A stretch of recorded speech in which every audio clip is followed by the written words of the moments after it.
Assalamualaikum warahmatullahi wabarakatuh murid-murid. Yang lepas kita dah belajar tentang sumber primer.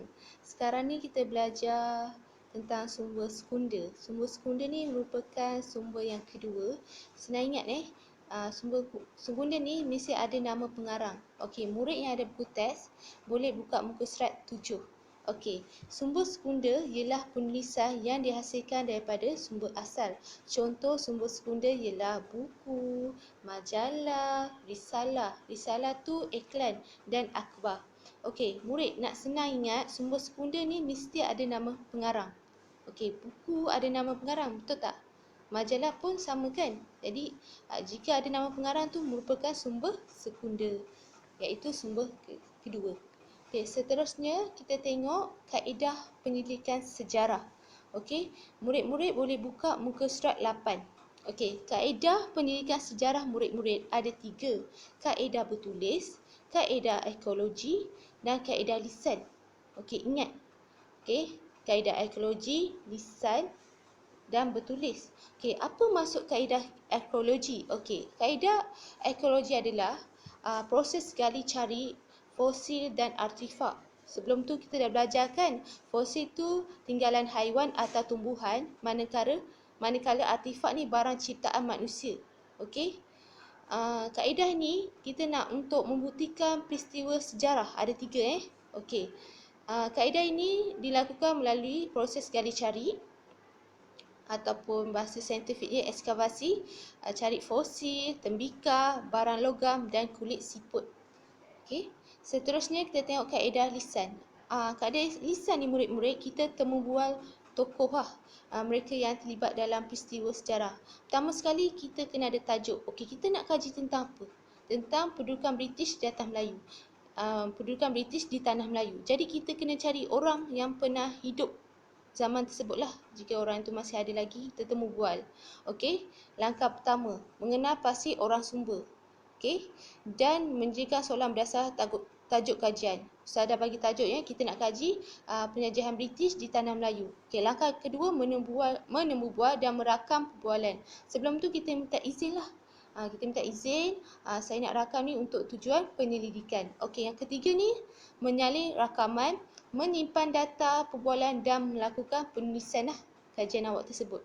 Okey, akhir sekali kaedah bertulis. Kaedah bertulis ni kita boleh dapat kalau sekarang lah kita dapat di arkib, perpustakaan. Okey, ini zaman ni Okey, kaedah bertulis merupakan proses mendapatkan maklumat daripada tulisan dan lakaran.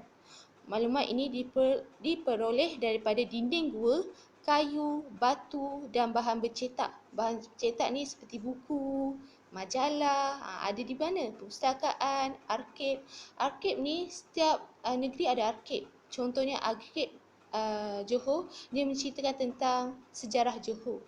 Kalau arkib Sabah, menceritakan tentang sejarah Sabah. Okey, kaedah ni penting murid-murid untuk apa? Untuk membuktikan peristiwa sejarah secara tepatlah. Ada 3. Kaedah ekologi, bertulis dan lisan. Lisan tu maksudnya apa? Temu bual. Okey, itu saja. Assalamualaikum. Assalamualaikum warahmatullahi wabarakatuh murid-murid. Hari ni kita belajar ruang dan masa. Okey. Bagi murid yang ada buku teks boleh buka muka surat 10. Okey. Sejarawan menggunakan urutan masa untuk mengkaji peristiwa sejarah yang telah berlaku. Urutan masa ni dikenali sebagai kronologi. Okey, konsep masa ni dibahagi pada 1 dekad. Dekad ni bersamaan dengan 10 tahun. 1 abad bersamaan dengan 100 tahun, 1 abad bersamaan dengan 1000 tahun. Konsep masa juga dapat dilihat mengikut zaman sebelum Masihi. Sebelum Masihi ni maksudnya sebelum kelahiran Nabi Isa AS. Manakala zaman Masihi ni selepas kelahiran Nabi Isa AS. Cuba ingat murid kena ingat ni. SM ni sebelum. Sebelum tu ingat, sebelum kelahiran Nabi Isa AS. Okey. Yang isi penting ni Ustazah ni awak kena ingat maksud dia. Okey. Seterusnya kita tengok Okey, kronologi peristiwa Kronologi peristiwa sekolah saya. Okey, maksudnya sesuatu yang berlaku ni mengikut urutan lah. Contohnya Januari, permulaan sekolah, Februari, hari sukan sekolah dan seterusnya. Okey, sekarang ni kita buka muka surat 11. Okey, tengok sebab dan akibat dalam peristiwa sejarah. Okey, peristiwa sejarah yang berlaku ni mesti ada sebab dan akibatnya. Okey, contohnya Hari Anugerah Kecemerlangan Akademik. Sebab apa dia berlaku? Sebab untuk menghargai murid yang cemerlang dalam bidang akademik. Contohnya cemerlang, UPSR dapat 6A. Akibatnya, murid belajar dengan tekun. Okey. Okey, apabila murid mendapat hadiah, mereka rasa dihargai dan mereka kesannya akibatnya mereka akan belajar dengan tekun. Okey, seterusnya buka muka surat 12. Kita tengok peristiwa mendapatkan kemerdekaan bagi negara kita juga mempunyai sebab dan akibat. Okey, peristiwa kemerdekaan Tanah Melayu pada tahun 1957. Okey. Kenapa ada peristiwa tersebut? Kerana negara kita dijajah oleh British. Okey, akibat macam mana? Rakyat berjuang untuk membebaskan tanah Melayu daripada penjajah. Okey, cuba awak tengok gambar yang sebelah kiri tu, penentangan terhadap Malayan Union. Okey, peristiwa sejarah dia penentangan terhadap Malayan Union. Sebab apa?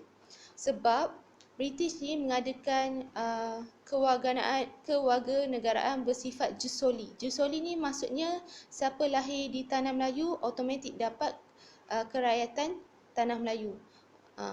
Senang dapat. China, India pada zaman tersebutlah. Lahir je boleh dapat kerakyatan. Siapa lahirlah. Akibatnya apa? Rakyat yang berkaum Melayu ni tidak puas hatilah senangnya dapat kewarganegaraan Tanah Melayu.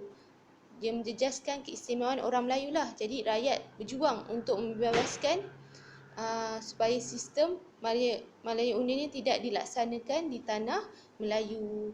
Tengok gambar tu, dia pegang spanduk Malayan Union not wanted. Okey, itu saja. Assalamualaikum.